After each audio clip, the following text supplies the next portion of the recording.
I don't know. I don't even know if it's real. It's real. Yeah, I look at it and then they said it's on Netflix, so I thought it's gonna be some sort of movie that they were making or something. So I don't know. So let's not make any speculation. World title, he can actually get there. I'm not sure because it's up to him if he can win it, but he can get there. But he's not gonna get there through Mike Tyson.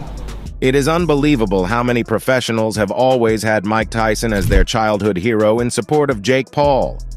And others who have no iota of respect for Mike Tyson name him as their favorite and limit Paul's boxing career to some social media antics. Oh, and some nasty stuff in there. There needs to be a bite almost. Let's dive right in and have a feel. Many controversial and unexpected opinions have been shared as boxing professionals make their choices on who they believe will emerge victorious in the matchup between Jake Paul and Mike Tyson. Professionals across the various divisions of boxing have shared their takes and made their preferences known regarding the match on July 20th that brings Mike Tyson back to the boxing ring. While some felt Mike Tyson, despite his age, stood a great chance against Jake Paul, others felt prime Mike Tyson would win this matchup right from the pre-fight press conferences and face-offs, even before the fight. But sadly, the age factor seems so decisive that just a hard punch from Jake Paul would be enough to knock out Mike Tyson in any round. Although footage of the former world champion working the heavy bag has emerged, fans can't stop expressing their worry about the potential outcome of the match.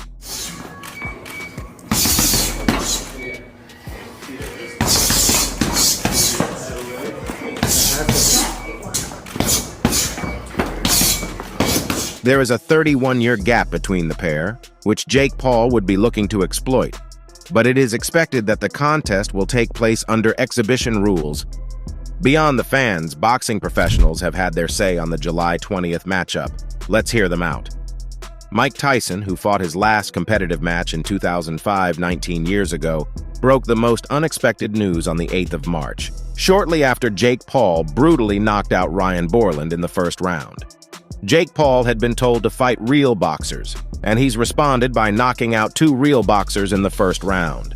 Now, he's moved on to the 58-year-old former 3-year undisputed world heavyweight champion. Tyson announced the date and venue of the match, which will be held on July 20th at the AT&T Stadium in Arlington, Texas, U.S. In promoting the fight, where he touches gloves with the former undisputed world heavyweight champion, Jake Paul recreated the infamous ear bite of Mike Tyson against Evander Holyfield. Paul, who rose to social media notoriety for his comedy sketches alongside his brother Logan Paul, is known to use his social media presence to attract large audiences for his boxing fight. Repeating what has become the norm for him, Jake Paul released a promo of his match against Mike Tyson to attract their attention and amass more views for the matchup that will be broadcast on streaming service Netflix. The beginning of the footage showed the moment Mike Tyson got into a clinch against Evander Holyfield before biting a portion of his ear off, which saw him disqualified. Paul then used a sparring partner to recreate that moment, where he similarly took the same bite. Then he spat the portion of the ear on the floor before narrating the sequence to promote the fight. Not only do I have the honor of fighting the most famous boxer who has ever lived, it is live on Netflix. Boxing professionals have made their picks between both fighters. Some sounded surprising, while others had expected takes. The man who fought against Mike Tyson in the footage recreated by Jake Paul, the victim of the bite fight in 1997, Evander Holyfield, was one of the first former boxing professionals to share his opinions about the matchup. It is, however, worthy of note that Mike Tyson has since apologized to Evander Holyfield on the Oprah Winfrey Show, and both of them have become good friends ever since. June 28, 1997, was when Iron Mike and Evander Holyfield had a rematch of an earlier fight. However, Mike Tyson stunned Evander Holyfield by biting a 1-inch piece of cartilage from Holyfield's right ear. The fight continued regardless, but after a second bite, it was stopped. In the aftermath, Mike Tyson had his boxing license revoked by the Nevada State Athletic Commission and was fined $3 million. In his public apology on the Oprah Winfrey Show, Tyson said, But I just want to say, and I expect the world to know that, people who love me, I'll have to say that Evander's this guy, that guy. This is a beautiful guy. Me and this guy both come from basically the sewage, and we watched each other grow to become established and esteemed fighters, you know what I mean? And I wonder, though, it's just been a pleasure path until I've been acquainted with you. Come established and esteemed fighters, you know what I mean? And I just want to know, it's just been a pleasure passing through life, being acquainted with you. Okay. Iron Mike admitted his mistake and felt it was good to state it before the public, and he also appreciated Holyfield and called both of them established and esteemed fighters. I watched him over the years, and he's become such a decorated fighter. I have great respect for him, and I wanted to beat him so bad. Even though people didn't give him credit, I knew that by beating him, I would have conquered a giant. This is a beautiful guy, Tyson said, holding Holyfield's arm. I just want you to know it's just been a pleasure being acquainted with you. Mike said this and stretched his hand for a handshake with Holyfield. His gesture was greeted with a loud applause from the audience. In response, Holyfield looked to be more particular about the impact of that moment on the young ones who saw both of them as models. This is more important for young people around the world to understand that, you have conflicts in life. The conflict starts at home. I'm the youngest of 9 in my family. And then, the point of you talking about biting the person a bit? I've done that to everybody in my family. This is more important for the young people around the world to understand that, you have conflicts in life. The conflict starts at home. I'm the youngest of 9 in my family. And the point of, when you talk about bite, I was the person who bit. Talking about the matchup between Jake Paul and Mike Tyson, Holyfield had so much to say. Tyson is such a sore loser, and he takes no match for granted. Tyson fights every fight like his undisputed world heavyweight championship is on the line. He never likes to lose, as you saw with the bite. Holyfield, despite forgiving Mike and forging a great friendship with him, referenced the bite fight in 1997 and claimed Mike Tyson's a sore loser that never wants to lose. Holyfield revealed how seriously Tyson took his boxing career, such that he never wanted to be on the losing side. This statement from Holyfield is heavily backed up by Mike Tyson's early records in boxing, where he had 37 wins in his first 37 matches, with most of them being knockout wins. Mike Tyson ended his career with 6 losses. However, his 44 knockout wins out of 50 remain a mind-blowing feat. Holyfield then went ahead. The video of his workout has been doing the rounds, and you can see how serious he is about the matchup. I've got to tell you that Mike is damn serious about this matchup. You can be sure he's not going into it with a nonchalant or a loser's mentality. He's got nothing on the line, but he wants a win.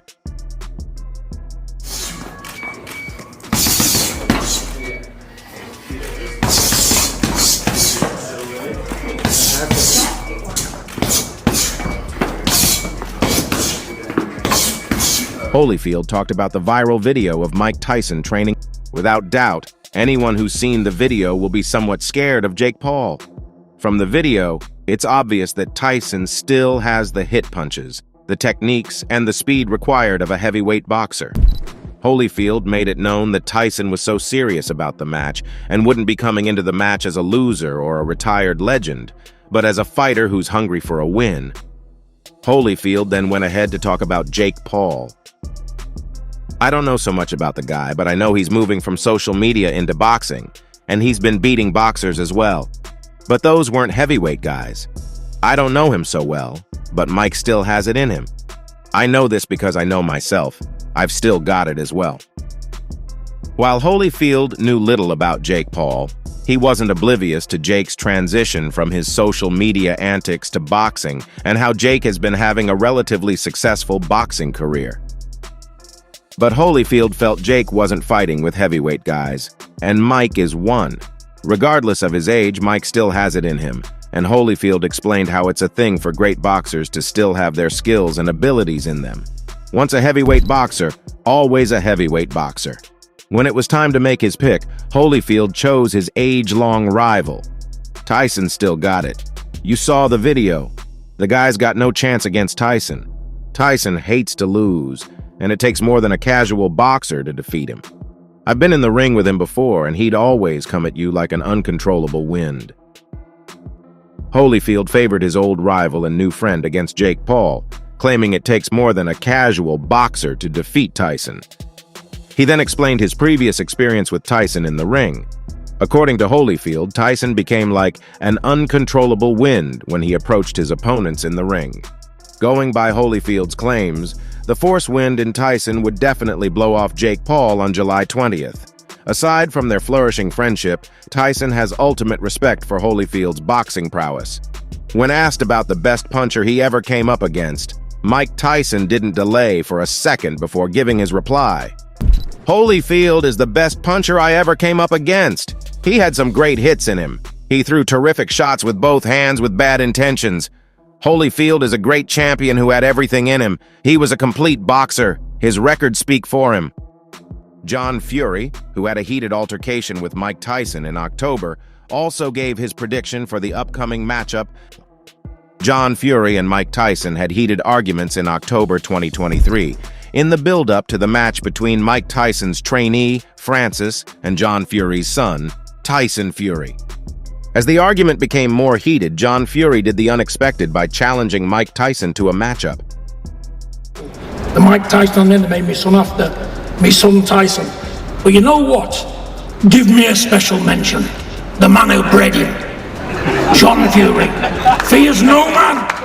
Mike Tyson looked to wave off John Fury's challenge, but John seemed serious and wanted more. Unsurprisingly, John Fury was the most furious after discovering Mike Tyson snubbed him only to yield to Jake Paul's challenge. Regardless, John picked his favorite to win the match, and it's not who you think. Mike Tyson is like that hero who gradually becomes a villain. He was so great that I named my son after him, but what he's becoming right now is a pain to the world of boxing. He needs to take a long break from boxing. If he can't take my challenge, then he should stay off boxing. After multiple instances of doing the same, John Fury once again made it known that his son Tyson Fury was named after Mike Tyson. Then he called Mike Tyson a past hero who's becoming a villain and a pain in the world of boxing. John Fury urged Tyson to accept his challenge or take a break from boxing. John Fury was asked for his pick, but he had more than that to give. He had words for Mike Tyson as well. Now, what's he doing with himself? He goes about fighting weak boxers to get easy wins. I fear no one, and when he's done with that, I have a challenge waiting for him. I don't care who wins, but that fake ass has chosen a weak opponent to get an easy win. He'll win, and I'll be waiting for him. Well, I made one of my boxing. Be quiet in the presence of greatness, idiot. Just 2 months ago, you were saying, "Oh, Jake's a fresh air. We love what he's doing." From John Fury's statements, he never wanted a win for Mike Tyson, but he felt Jake Paul was such a weak opponent that Mike Tyson would defeat him so easily. John Fury sounded nonchalant about the match, careless about who emerges victorious or not.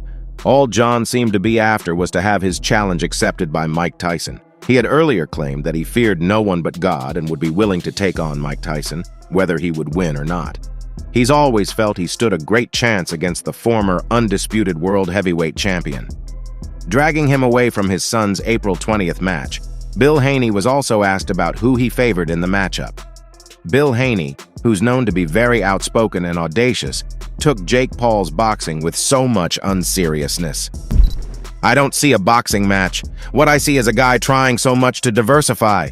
He wants to do so much. He wants music. He wants social media. And he wants boxing. He's a jack of all trades. Trust me, he's going to get nothing in the end. I'm surprised he dreams of being a world champion. You don't become a world champion by fighting past champions. You become a champion when you fight those in the present. Devon's waiting for you." Bill Haney has been accepting challenges from anyone possible. He's received challenges from Tank Davis, Adrian Broner, and many others just recently. And now he's forcing another against Jake Paul. Bill said he perceived Paul as a master of all trades who will become a master of none, and he's only allowing the little success he's amassed to deceive him. Devon's father also questioned why Jake Paul would want the heavyweight championship, yet fight with champions who are past their prime. In advising Paul, he said Paul should fight current champions, if he'd ever dreamt of becoming a champion, and pointed to Paul to his son immediately, saying Devil was waiting for Paul. Bill wasn't done. He gave his pick, and it's not Paul. I know it's a match on Netflix, but it's no social media battle. It's a battle in the boxing ring, and you know who wins that. Tyson, out of his prime, would beat Paul.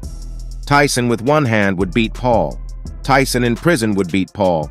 Tyson on the sickbed would beat Paul. And Tyson at 90 would beat Paul. The current Mike Tyson would beat Paul. Paul can only beat a lifeless Tyson. Bill didn't hold back any of his words. He vomited as much as he could. He said that the fight, though on social media, wasn't a social media battle. As a result, he wasn't expecting a win from Jake Paul. He then trashed Jake Paul a little more, saying any version of Mike Tyson would trash him, even an injured or sick Tyson. He then claimed that the only version of Tyson Paul he could beat was a lifeless one. Mike Tyson's trainee and former UFC heavyweight champion Francis also had some comments to make. Francis, who recently lost the second boxing match of his career in a dramatic knockout loss to Anthony Joshua, had some remarks to make about the match on July 20th that featured his childhood hero, Mike Tyson, and Jake Paul. Francis had this to say. "Honestly, I don't know. I don't even know if it's real. I was told it's on Netflix and I thought it was some sort of movie that they're making. I was shocked when I heard it too. But I know Tyson's capable. Mike can still kick some ass. There's no doubt about it." I don't know. I don't even know if it's real. It's real. Yeah, I look at it and then they said it's on Netflix, so I thought it's gonna be some sort of movie that they were making or something. Here at PFL a few weeks ago, you're in attendance. Just tell me your thoughts on his fight, 21-second knockout. It was a performance, crazy performance. Francis, like other professionals and fans all over the world, received the news of Iron Mike's return to the ring with great shock. But again, Francis deemed Mike Tyson capable of such a return due to his experience working with Tyson. He claimed Tyson was surely not as good as he was in his prime, but he was good enough. In fact, too good for his age. "I don't know much about the other guy, but choosing to fight Tyson while you dream of becoming a champion is a joke. He probably wanted Tyson to train him. Well, he has his match, and we'd set what happens." The Predator felt Jake Paul's decision to fight against Mike Tyson was a laughable one if Paul ever dreamed of being the world champion. He then joked about Paul, commenting that Paul probably wanted to be coached by Tyson but mistakenly requested a matchup. Francis, when asked about his pick, said this: "I told you I've seen Tyson, and he's a beast even now. He'll beat the guy so much. I know there is so much difference between them, but I know what Mike can do. I know what he's capable of, and I'm sure he'll win." Francis spoke with so much confidence in Mike's abilities, speaking like a coach would hype his trainee. Well, no one has better to say than a man who's had a first-hand experience with Mike Tyson. Francis picked Tyson over Jake Paul, seeming to be an unserious boxer. Mike Tyson is highly revered among boxing faithful. Almost all present and former boxers across all divisions have Mike Tyson as their model and hero. One of such boxers is Oscar de la Hoya. Oscar de la Hoya reversing Mike Tyson so much that he felt so sad that Tyson was returning to the ring. He felt the outcome might not be as pleasant as many thought. "I like Tyson so much. Tyson's everyone's hero, but I don't feel good about the news. I'm not satisfied that he's returning to the ring, and it's not looking like an exhibition match. It looks so real." The Golden Boy of boxing, as he's fondly called, expressed his fears for Tyson. He claimed the match wasn't going to be an exhibition match, and it made it more risky for an aged Tyson. "A 57-year-old man shouldn't be doing anything that serious. I hope he's safe, but I wouldn't want him anywhere close to doing that. I don't see him winning this. He's past that already." World title, he can actually get there. I'm not sure, because it's up to him if he can win it, but he can get there. But he's not going to get there through Mike Tyson. He's not Paranoid Oscar, despite having so much love for Tyson, felt Tyson wouldn't win the match, owing to his age. He hoped for his safety, but wouldn't want Tyson to make such an attempt if he had his way. He then went on to talk about Jake Paul. Jake may not be that boxing guy, but he's been beating boxers. He's beaten boxers. He fought it out with Tommy Fury, so he's no walkover. Oscar rated Jake Paul not so highly, but highly enough to defeat an aged Mike Tyson. He went into records and used Paul's record in his favor, claiming Paul has had wins against boxers and even saw out the match with Tommy Fury. Paul may not be that boxing guy, but he's good enough to give Mike Tyson so much trouble. Ryan Borland, who was the most recent victim of Jake Paul after being knocked out in the first round, gave his prediction in favor of Paul. I think they're two opposites. Tyson's finished everything and he's done with the sport. Paul has won nothing and is ready to make a statement. Paul has so much to lose and Tyson's losing nothing. I feel Paul's passion beats that of Tyson, and Paul is better than people think. He stands no chance against Tyson in his prime, but I'm sure he can beat an old Tyson. Borland favored the man who handed him his most recent defeat. He claimed Tyson was past his prime and had achieved everything. As a result, he felt Paul was coming with more passion than Tyson, having won nothing and being so eager to make a statement to boxing supporters. On July 20th, some will see their answers affirmed, while others will see theirs corrected. Do check out any of our videos to stay updated on boxing news all over the world. You can hit the subscribe button and turn on notifications to be alerted when we drop contents for you. Until next time, leave out.